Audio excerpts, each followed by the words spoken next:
tæt på. Kameraet. Det er sådan helt op i ansigtet på dig. Og så er vi på det. Yes.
Nej, hvor er det yndigt. Ej, hvor er der mange.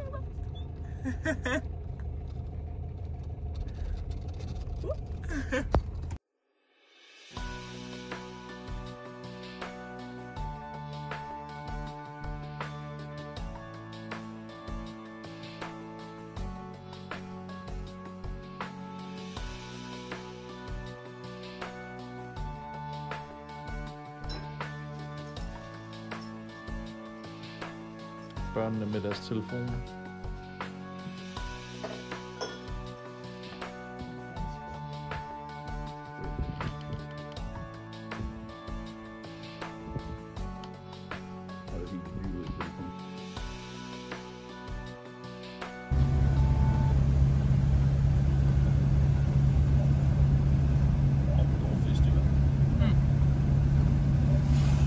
Det er meget fint, at broerne så er ens her. Ja. Så pileflet og støjhegn. Det er meget fint.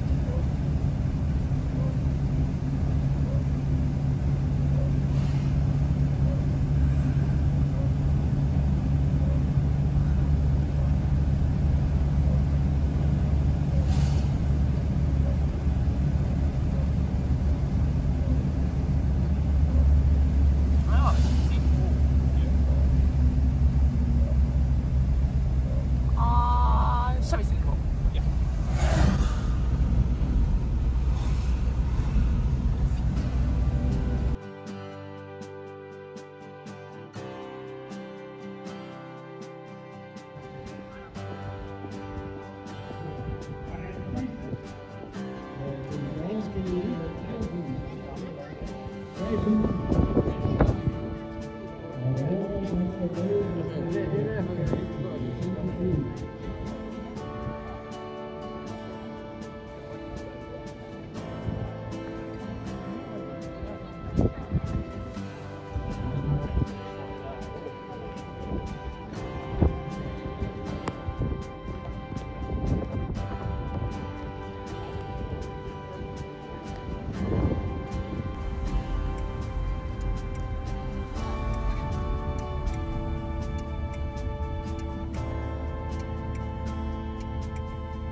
Lars var. Nå. Fra Fyn. God mand. Nu har vi fået en bagbord. Den er også fint, var.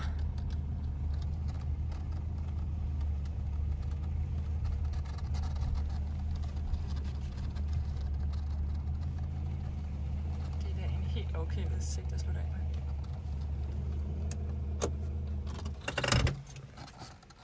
Er han glad?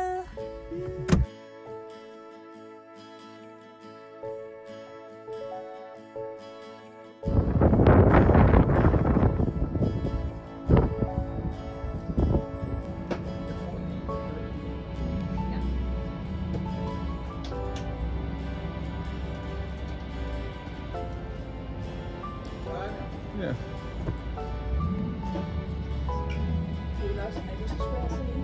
Altså, jeg fandt sommerspil. Da jeg stod i Netto og ville have noget andet, jeg skulle jeg lede efter. Og så tænkte jeg, nu vejer jeg 20 år gammel, og det er skønsvær. Jeg tror, det er 20 år siden, jeg havde brugt sådan en. Det er sjovt sådan noget. Jeg tænkte, det er skidt. Ja. Hvornår kom du over? I går sent eftermiddag. Nå, okay. Hvad andet vi klokken?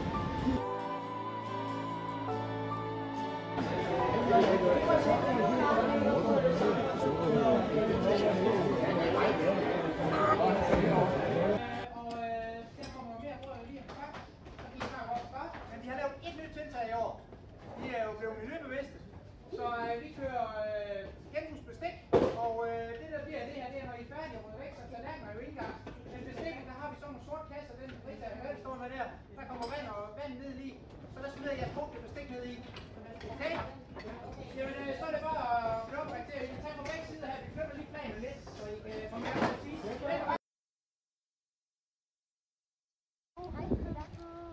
Det trængte han til.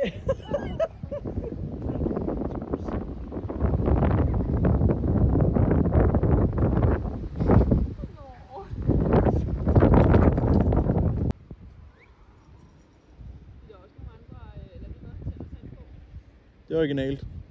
Det er originalt, skat.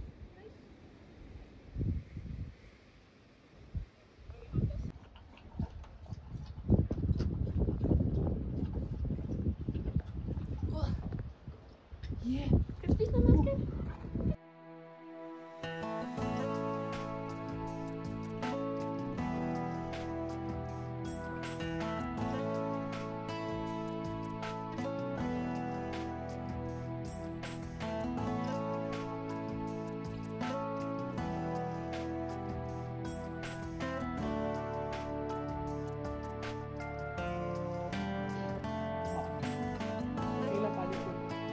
Altså fra Skanderborg til København tager det så 3 timer.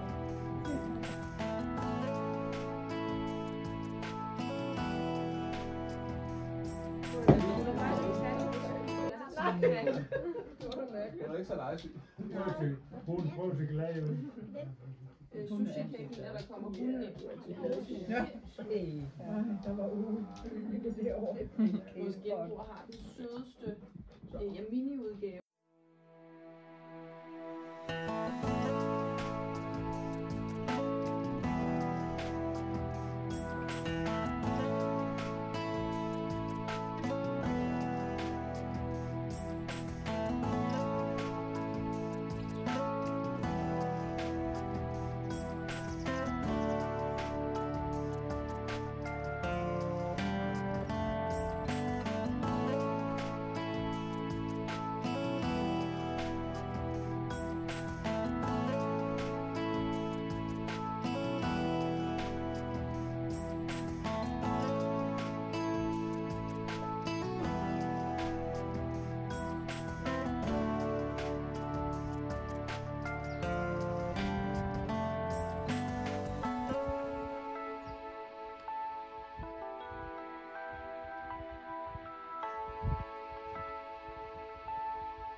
Ja, der var dynamit.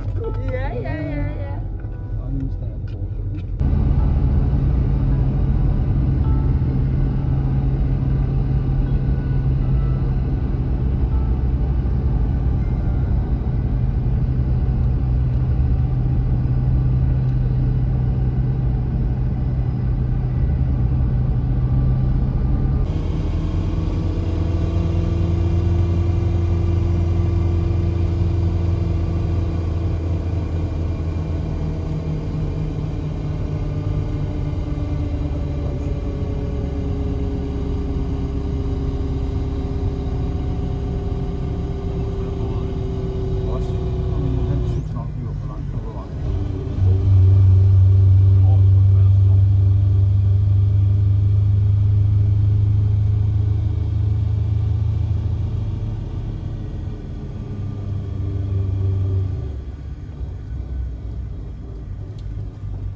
Der har jeg på det.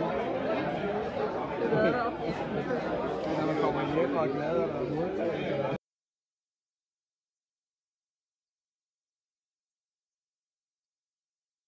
Jeg var fuldstændig klar, så det stod jo helt nye.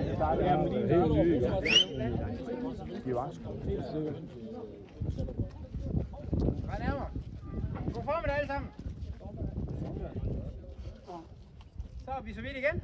Og vi har glædet os helt vildt til at byde jer velkommen til årets træf og Amazonløb. Og som I har set nogle af jer, der er ruten. Og jeg har fået nogle spørgsmål på det, men vores melding ud til alle sammen er, at den er cirka 72 km lang.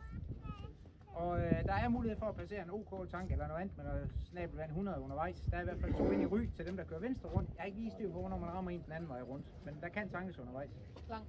Og nok ikke nogen overraskelse for dem, der har været med før. Også i år kører I små, smalle veje nogle steder, så kør nu forsigtigt og lad være med at ramme ind i noget. Der serveres sandwich og drikkevarer ud i Hasselager. Det har I nok også set derude. Og I er også velkommen til at gå i køleskabet eller her på bordet og tage en øl eller vand, så I har noget bil til turen. Og så er der også nogen, der ikke er med i en Amazon i dag, fordi det ikke lige kunne lade sig gøre, men jeg har en fornemmelse af, at man har fået en kørelejlighed, for det er jo kun Amazonerne, vi har med i løbet. Og hvis der er nogen, der mangler kørelejlighed, så er det lige nu, man stikker en lap i hver. Er der nogen, der mangler noget lejlighed? Jeg kan ikke se nogen. Jeg tænkte på, om der var nogen, der havde lyst til at bytte kone her til skilsmisseløbet. Ja, det er bytte. Vi er klar, I var derovre bagefter.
til, at man jo faktisk bare kører stille og roligt og nyder det. Ja. Det er ligesom at køre på Bornholm. Det er bare hyggeligt. Ja, det er også en skøn. Ja.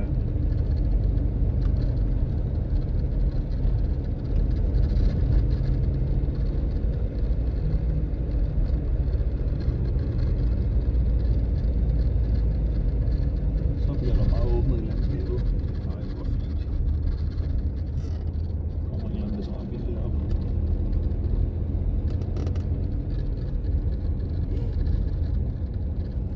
Det er sgu en 1800, du.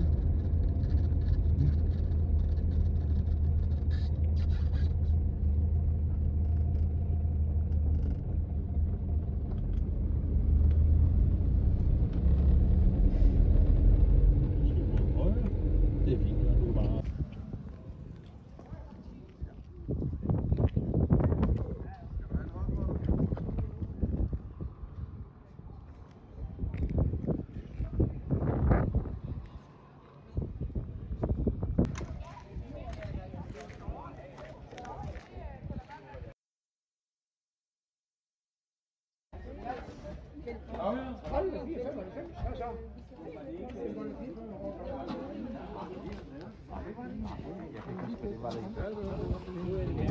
Det er rigtigt.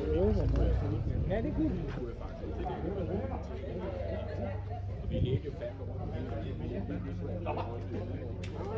Der kommer et tidspunkt, hvor man kan blive nødt til at sætte en helt anden til levende.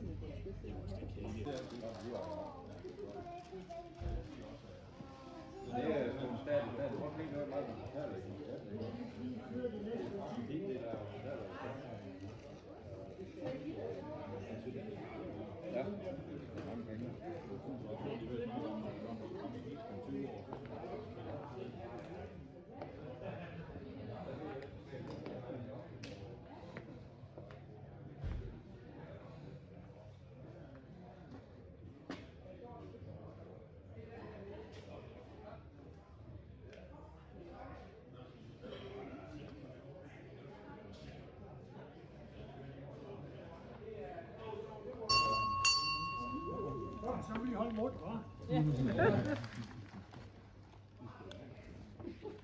Så er jeg lige lovet at fortælle lidt om firmaet her. J, det står for Jens Bull, det er min far. Han var født i 1900 på Fattiggården i Horsens. Og kom i pleje heroppe af, så kom til en bondegård. Og så i 1925, der køber dyrlægen en bil her i Haslager. Og han skulle fandme ikke op og styre sådan en, for den holdt jo ikke, når han tager bruge. Det gjorde hesten jo. Så blev han ansat som chauffør. Og så i 1929, der finder han min mor. Og hun oplevede en gravid. Så de skulle giftes. Så ja, han nok ikke fået for meget i løn, for han skulle til at tjene nogle flere penge. Så bliver han ansat ved købmanden hernede. Og hvis I kigger på det billede lige derovre fra byen, det lille, den øverste, hvor bilen den har en lys hjelm på. Det er jo dengang, han var chauffør nede ved købmanden. Der var cirka 35. Men så i 36, der starter han selv som vognmand. Og der starter han i sådan, den første bil, I ser deroppe til højre, en B-Ford. Og jeg tænker, han har fået en mælketur til mejeriet. Og så kører han jo i den helt til 39, så køber han en helt ny, den middagsmodel. Det er en helt ny B-Ford. Og det er den, han sætter gasgenerator på under krigen. Og kører med i 5 år. 6. Og så køber han en Chevrolet derefter.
Der er vist noget med at kage kaffe.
kan komme i gang. Vi skal se klar. Og det første, vi lige starter med, det er Rita. Hun har lige noget i forhold til alle børn og tegninger. Jeg vil gerne have alle børnene heroppe, dem der har lavet tegninger. Må jeg op? Holder en tegning. Se, hvad der sker.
Resultatet af dagens rabat. Og vi skal nok, det plejer vi at gøre, når maden er fortæret og ryddet væk, så skal vi nok lægge dem, I har betragtet som de rigtige løsninger herop, så I kan gå og rode dem. Og nogen kan glæde sig, og nogen kan ikke glæde sig. Men det er jo sådan livet er. Men alle er jo, så vidt jeg ved, kommet rimelig godt rundt, og vi har i hvert fald set også nogen, der har græsset rigtig, rigtig flot. Og præmieholdet har været i arbejde, mens de har været ude og køre på landevejen. Så der er præmie til de første 15 hold. Ud af de 41, der startede, og 49, der er fuldført. Det synes jeg egentlig, at der er så mange, der startede, det er mega fedt. Kan du ikke gå lidt ned her? Vi kan ikke rigtig Kan du høre noget? Vi prøver så. Så må I bære over mig, for I kan nok få rigeligt hørt. Vi starter med dem, der har på plads nummer 15. Vi starter med 100 point, og så tæller vi ellers nedad. Og 32 strafpoint. Der har vi Peter og Knud Lindholm Andersen.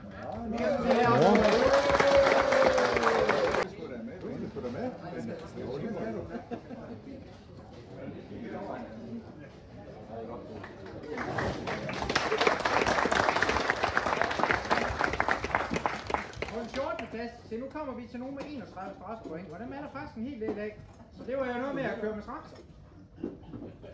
Ude ved Erik derude, og det var faktisk ret interessant. Jeg vil sige sådan, det er jo meget, meget få sekunder, der afgjorde det her, men på en 14. plads har vi Karen og Uge.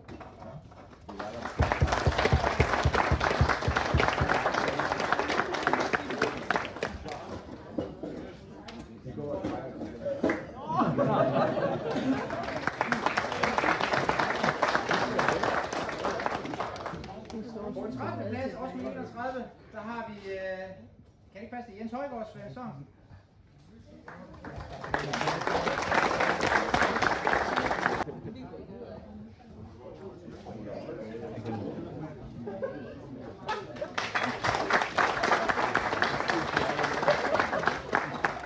På en 12. plads, også med 31 strafpoint, der har vi Anders og Lars.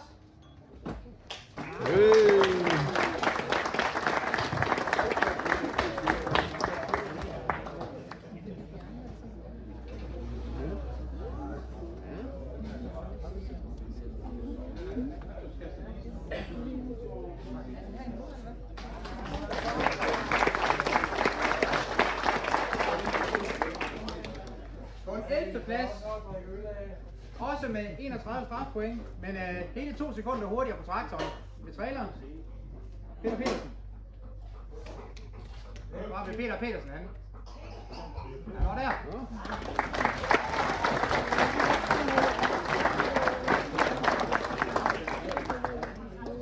Tillykke, Lars.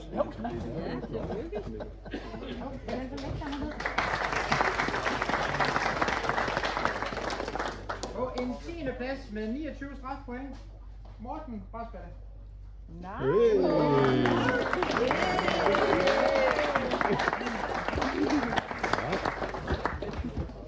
Den tager du, Morten. Kom ud. Jeg kan komme præmie. Det var sødt. Hvad skal der også? Ja, ikke?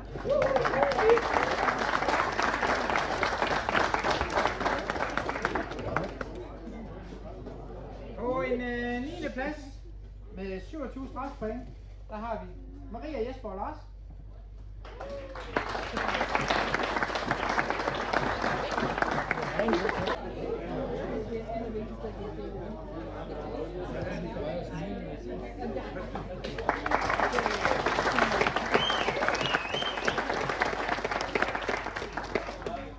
På en 8. plads med 26 strafpoint, der har vi en rimelig rutineret besætning. Krogbæk og Bol.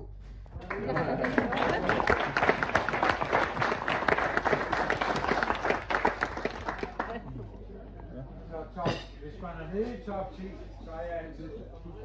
Kom. Nå, det er også frem, ja.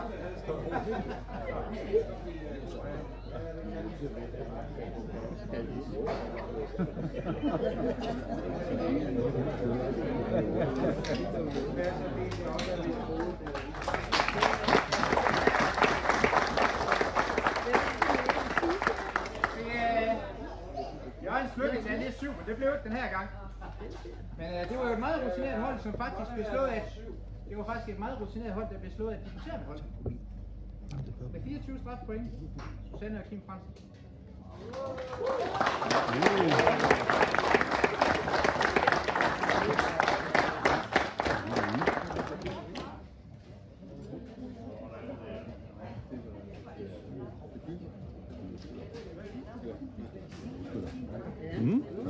Det er rigtig flot. Men det var ligesom med Brian og Heidi. Ja. De kom jo også ret godt placeret på første gang.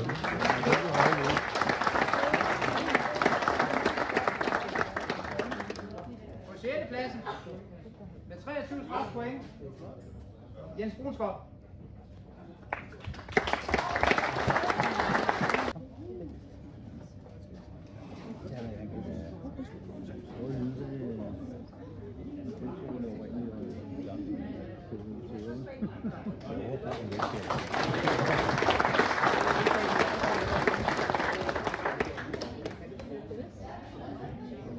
På en 5. plads med 22 strafpoint, Roland og familien Jensen.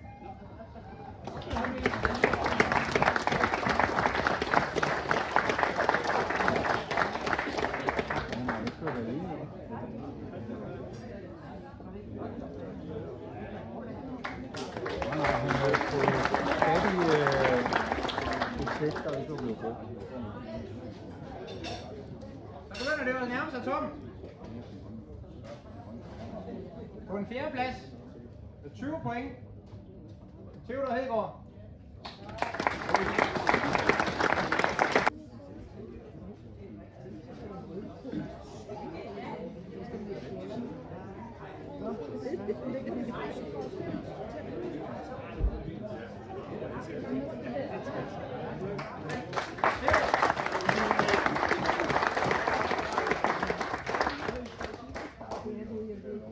Så har vi top 3, og den vil vi jo gerne bagefter lige have ud og fotograferet sammen med Amazoner. Så det klarer vi, så kan I ikke bare lige blive heroppe bagved, i stedet for at gå ned og sætte jer igen. Så det var 20 point, så Theodor med 19 point. Ja, det bliver i familien, for det er nemlig Claus, Heidi, Karina, Fiona og Jacob.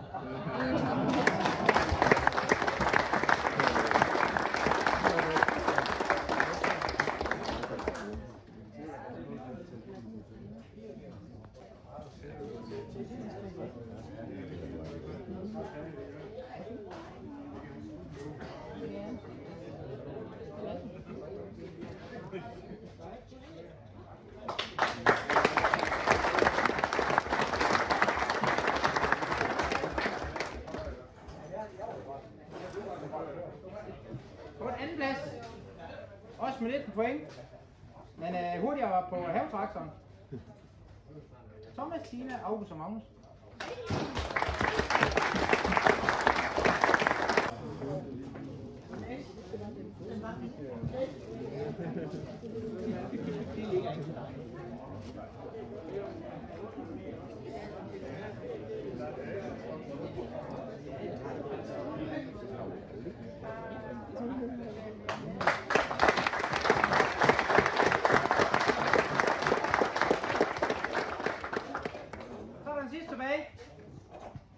Vi har 19 strafpoint før. Her har vi 18. Så der er ikke noget længere at om. Og det er jo et hold, som jeg tidligere har set klare sig rigtig, rigtig godt. Det er Troels Maria, Nora Maria.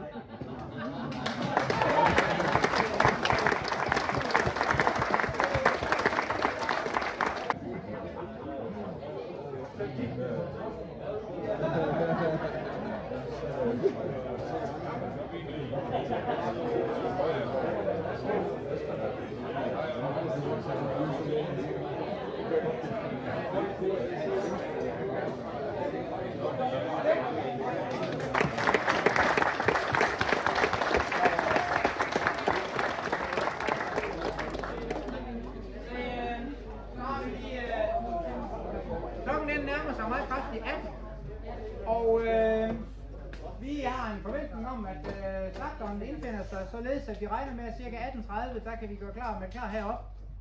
Vi gør det, at vi tager jer i 2 rækker, man går ind her, så går man på begge sider af bordet og går den vej ud igen. Det bliver lidt farvet, men det er det, vi kan. Og vi tager nok lige nogle bord i gangen, og vi starter herovre lige så stille og roligt, og så starter vi herfra og kører opad. Men der er nok mad til alle, så men vi er smelter klar, så det regner med 6:30. Hygge jer indtil længe. Ja, tak. Så tænker vi at være klar. Vi starter her, og der er meningen, man kan gå igennem og tage med her på begge sider og gå ud her. Så vi starter her og går ned her, og I kan lige så godt vente med at stille op i en lang kø, for så kan dem, der har fået mad i øvrigt, komme retur igen. Så hold nu bare øje. Når vi så er færdige der, så kører vi over, og så kører vi den vej opad. Der er mad nok. Rita? Nå, talenten, undskyld, ja. Det er fint.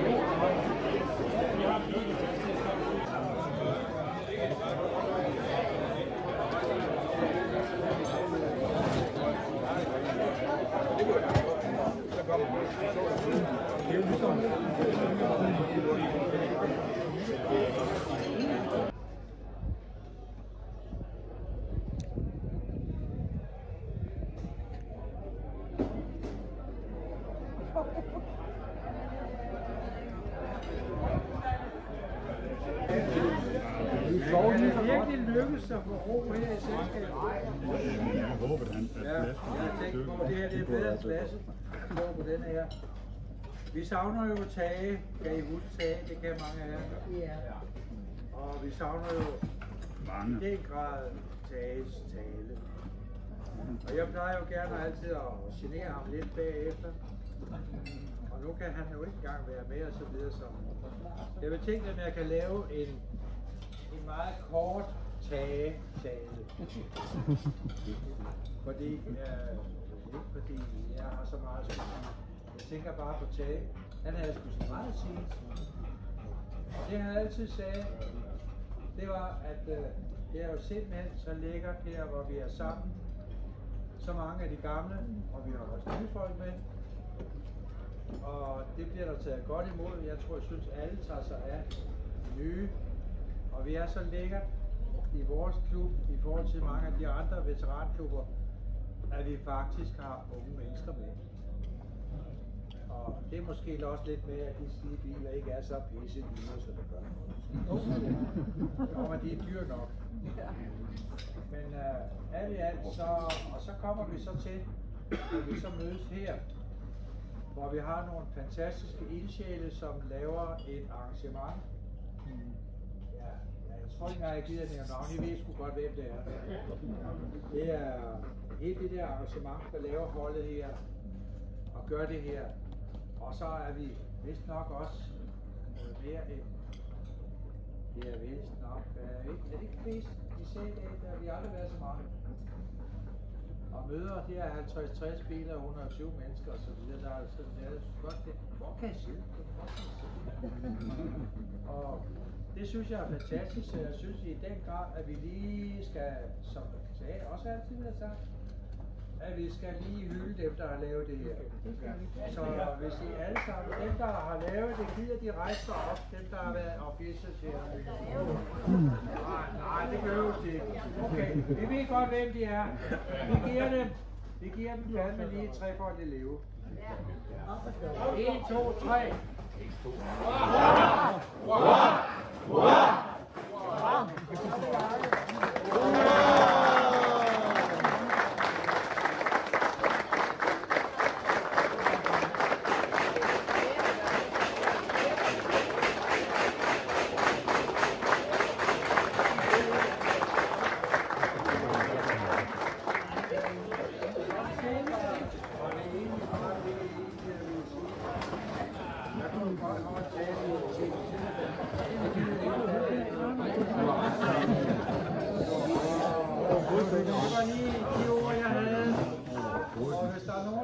Kommentar til og eventuelt at give den en skal eller give mig en over nakken.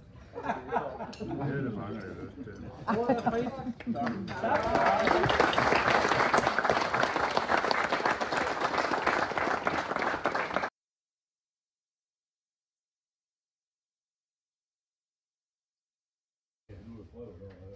Ole, han gjorde allerede det her lidt i det der med købesal og sådan noget. Han fandt også ud af, at vi laver ikke en Amazon på det ene. Så på et tidspunkt der solgte han en Amazon til en ung mand fra Røgens i Fransen. Og Ole han så der var fandme en god mand der til det. Så han fik jeg lige kontakt med og tænkte, det var måske god at have hans kontakt, hvis vi skulle starte nu. Der var masser af energi i den. Det var godt tænkt, for han kører stadigvæk på nogle cellebatterier. Det var rigtig fornuftigt. Som sagt, så har jeg gjort Ole lidt i salg, så der var også en ung mand oppe i Aarhus, som ville købe en gearkasse af Ole. En ung mand, der hed Sofus Bøsgaard. Han var så ung, og han vidste ikke rigtig noget om det. Han spurgte Ole, men kan du ikke hjælpe mig med at montere den? Det kunne han Ole så godt. Så det endte jo med, at det blev et venskab også. Og der var også et potentiale til en mand i en kommende klub. Så vi derhed, så noget med, så tog Kim og dig og Sofus til Egeskov Slot på Fyn, hvor PB'en holdt op, PB-klubben. Og der mødte de Jørgen Bohl, som også var interesseret i Volvo. Om du kørte Amazon, det ved jeg jo ikke, men du kørte i hvert fald PB på et tidspunkt. Det var Amazon. Det var også Amazon, så 29 stadigvæk. Ja. Men de snakkede der om at lave sådan en klub. Og nu havde jeg godt nok lidt planer om at stå med blad nummer 1. Og for lige at læse de navne op der. Men de er jo så selv en sjældent blad nummer 1 i dag. Så jeg turde ikke tage med. Fordi den sidste af den der kom med i klubben, det var jo den gode, hvad hedder han, NP, Niels Peder Greders. Og var det på Egeskov, eller hvor I fik kontakt med ham, det ved jeg så ikke, fordi jeg kan desværre ikke spørge NP, og desværre gik NP bort i 2018. Og det er sådan set også NP's skyld, at jeg kan være med siden fra starten, så jeg kendte NP helt tilbage på 83. Så lærte jeg mig at kende i Sverige. Nu er det sjovt at sidde. Men på den måde, der var så, at der valgte du, og de 4 mænd, du havde der, den valgte du så at have kontakt med, og spurgte, om det var en god idé, at skulle lave dem. Så I satte jer ned, 5 mand, og lavede klubben. Og jeg ved ikke med de andre, men jeg er personligt meget glad for det. Jeg glæder mig hver år til at skal være sammen med min Amazon. Det nyder lidt vildt meget, og jeg kan jo mærke, at det gør mange af de andre også. Fordi vi er jo rigtig mange, der nyder, og det er jo ikke kun Amazon-tøj. Hvis vi starter med det dejlige græsræt oppe i nord med Mette og Jesper. Det er fantastisk tilbage ved begivenhed. Lene og Torbens træf på Fyn er også et godt træf. Og så er det kommet nyt skud på stammen. Det er jo Frederik og familien på Sjælland, som nu også er i gang med at lave transportfremfør. Jeg er ikke selv været så heldig at deltage, men jeg har hørt rigtig godt om. Du har stadig til gode, Troels. Jeg er god til det. Hold da nu til det. Nå det nu. Så stor tak til alle dem af klubbens medlemmer, der gør en indsats for, at vi alle sammen kan mødes til nogle gratisaften eller Amazonsaften, eller hvad vi nu gør, spark dæk eller hvad nu. Så dem synes jeg lige, vi skal skåle os for. Skål! Skål! Skål!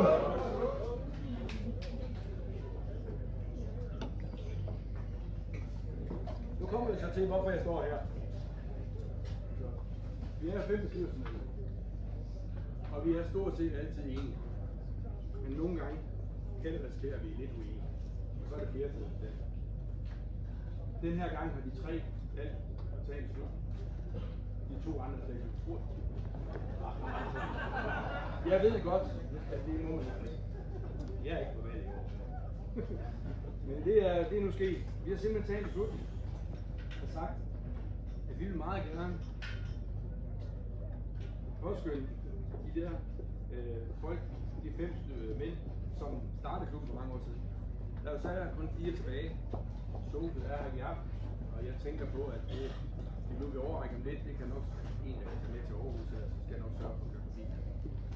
Så lige nu, så vil vi meget gerne se Kim Fransen, Ole Kallesen og Jørgen Bohl op ved vores formand op, og næstformand.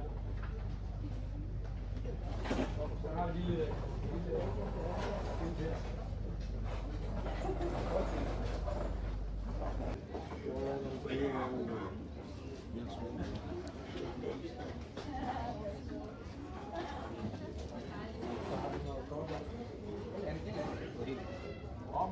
Omkring og beløb.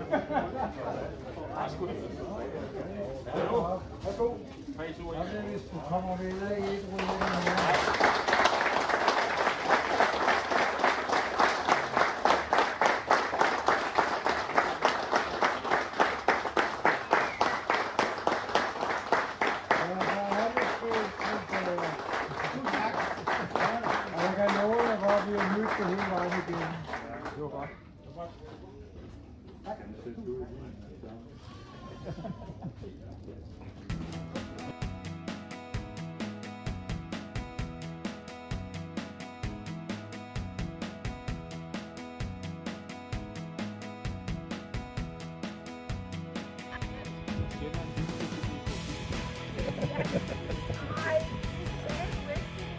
Hvad er det?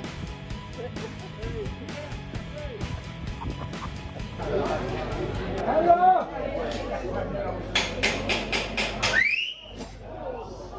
Sæt jer ned!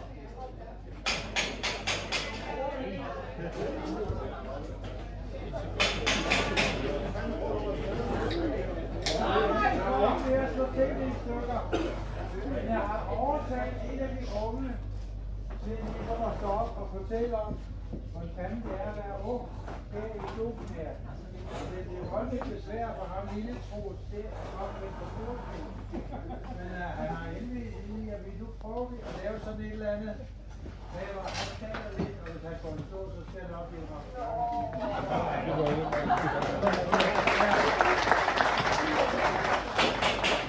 Lille Troels har ordet, og han vil fortælle, hvad det vil se at være ung her i klubben. Kom så, Troels. Jamen, nu har vi været på tur til Sjælland. Og vi har været i Nordjylland, oppe ved Storkrogen. Og han står her, så skulle vi prøve at finde ud. Nu skal vi stå sydpå. Jamen, nu er det jo fuldstændig. Og det kan jeg ikke tale noget om.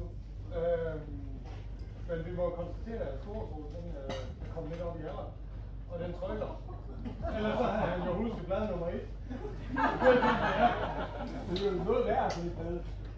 Ja, det er jo fordi du har glemt det. Men jeg står på opfordring af gamle Jørgen Bohl. Eller Jørgen Bohl. Det er jo sådan her. Gamle smøg. Lille Jørgen Bohl.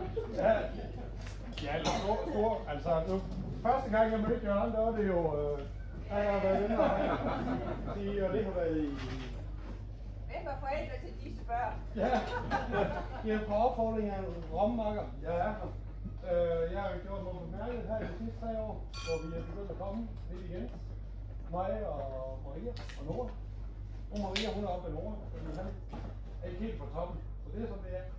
Men vi er rent med fastdagen, og så er Jørgen, så siger nu skal du op og snakke. Så må vi hellere gøre det. Så jeg er ny gammel i klubben, og første gang jeg har været med, det har været i omkring 2002-2003. Det er jo ikke helt klar over. Så det er efterhånden også et par år. Og da vi kom for 3 år siden, var jeg så ej, I er nye heroppe. Jeg har ikke været med i nogle år, men Nora og Maria, de er nye. Så det er sådan det er. Jeg har kommet her altid med mine forældre, og det er Lars og Hanne.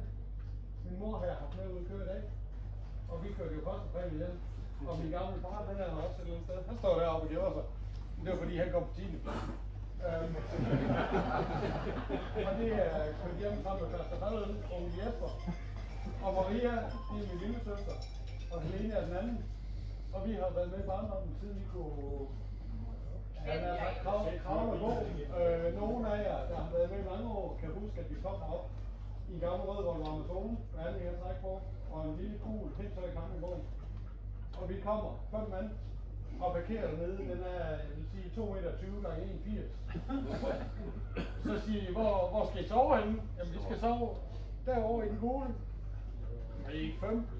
Det er vi. Jamen, det kan vi godt. Ja, det var flere, der skulle se det der. Så da vi var færdige på aftensmad, så skulle vi over til Campingvogn.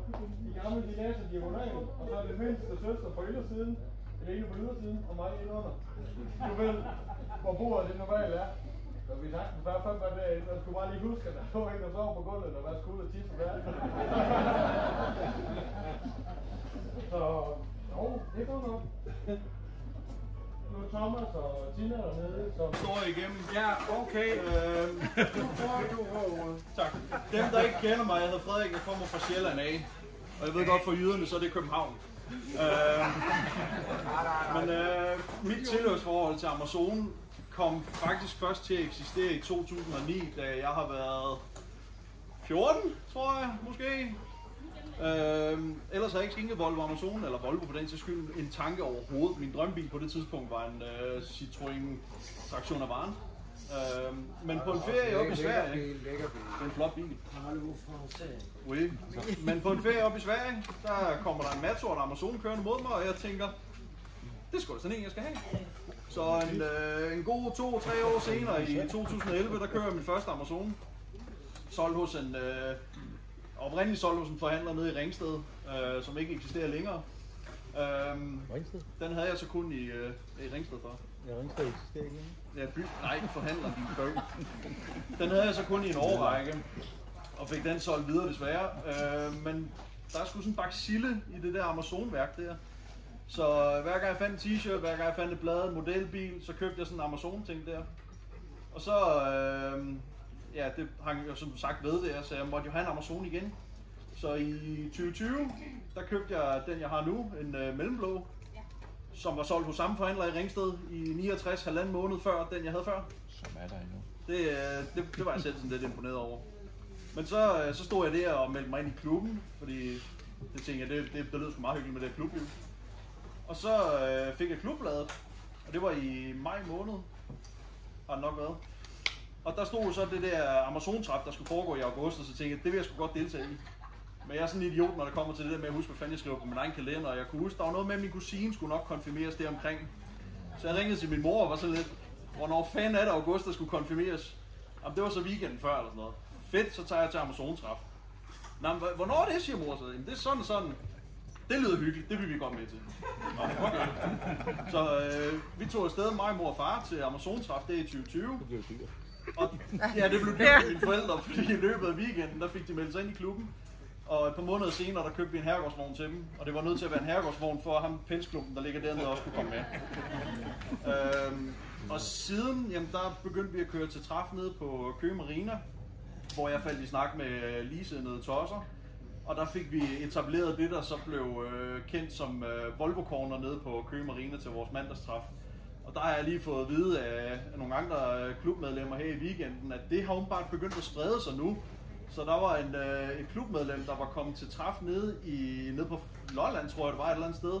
Og han havde parkeret ved siden af nogle andre veteraner, så fik han at vide, nej, Volvoen, de holder over i hjørnet. Ja, det var Søren. Så Volvo Corner er begyndt at sprede sig, det synes jeg er pisse fedt. Men så var det også det der med, at der var jo ikke nogen træf på Sjælland. Og der var mange sjællændere, der snakker om, at Amazon-klubben, det var bare en jydeklub. Altså det er fandme nej.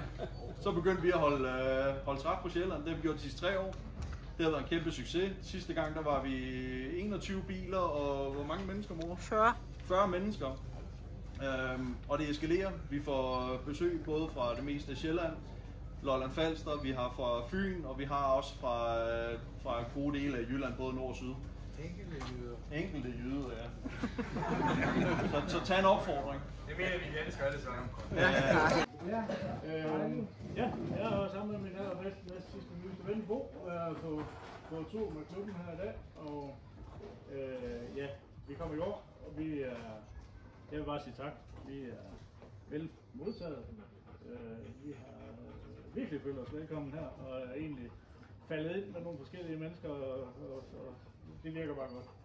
Det her kan man mærke, at der er en form for fællesskab, og der er en jargon her, som vi kan være med på. Og det er bare skide godt. Det er virkelig godt. Med hensyn til klubben og dens vækst, der er ingen tvivl om, at det er noget, som med den her skare i forhold til nu, jeg har gjort meget i et engelsk fabrikat, som jeg har en del biler af efterhånden, og har været med i klubregi der, og der kan man sige, ja, folk bliver sgu ældre og ældre, og udmeldinger af klubben, det ser vi meget, meget sjældent i den regi. Det er som regel bobestyreren, der henvender sig, når det er, at et medlem skal meldes ud. Og det hører sjældenhederne til, at nogen melder sig ind.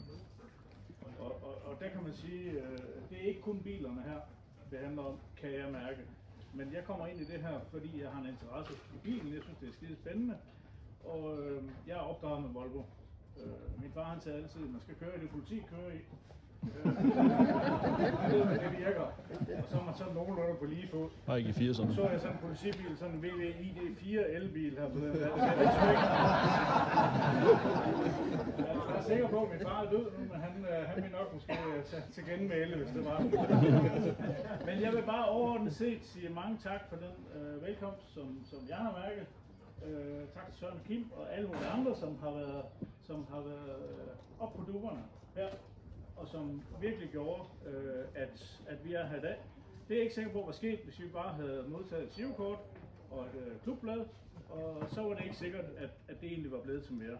Men det er jeres måde at være på, og det er det, der betyder noget. Tak for det.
De der flammer serverer noget der. Så, jeg ved ikke, om han har booket på restaurant, eller hvad det var for noget. Men han har haft altid, og det var for snakke de der.